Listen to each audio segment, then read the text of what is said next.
प्यारे देशवासियों, नमस्कार। जैसे कि आप सबको पता है, ज्ञानवापी केस को माननीय सर्वोच्च न्यायालय ने बनारस के जज को ट्रांसफ़र कर दिया था और अब बनारस के यानी वाराणसी के जो सबसे काबिल जज हैं 30 साल पुराने, उनको ये केस सौंपा गया है।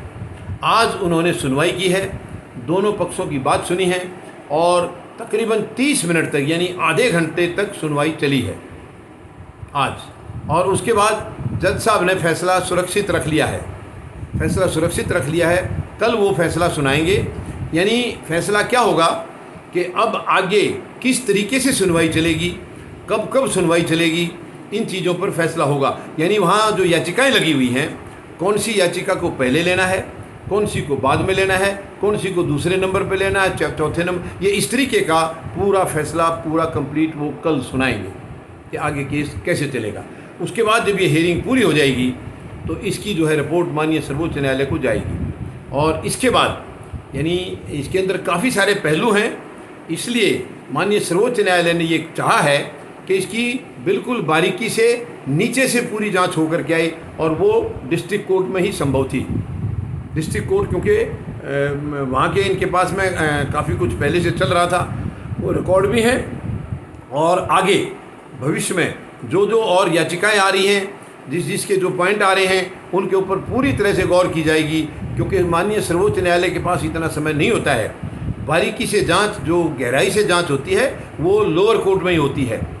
अपर कोर्ट में तो केवल जब सब कुछ काम हो जाता है, उसमें अगर कोई कमी पेशी रह जाए या कोई अपील जाती है तो उसमें उतना ही काम होता है। शुरू से जांच, जो जड़ से लेकर के सारी जांच जो है, ये सर्वोच्च न्यायालय के बस की बात नहीं होती है। इतना समय वहाँ नहीं होता है। वहाँ बहुत बड़े लंबे केस आते हैं, जिनकी कि आखिरी 1 या 2 हियरिंग में उनका करीब निपटारा हो जाता है। इस किस्म के केस वहाँ पर आते हैं। तो लोअर कोर्ट में सारी छानबीन कंप्लीट तह तक जा कर के होती है सारी, क्योंकि इसमें बहुत सारे गवाह भी होते हैं, उन सबको पेश करना पड़ता है। बहुत सारे दूसरे वर्गों की भी याचिकाएं होती हैं, एक दूसरे के पक्ष में और विपक्ष में याचिकाएं होती हैं। तो इन सब को गौर से देखना पड़ता है। तब सबको गौर से देख करके तब इसका, क्योंकि ये ऐसा नहीं है, ये धार्मिक मामला है। धार्मिक मामले में जरा सी भी लापरवाही नहीं की जा सकती है।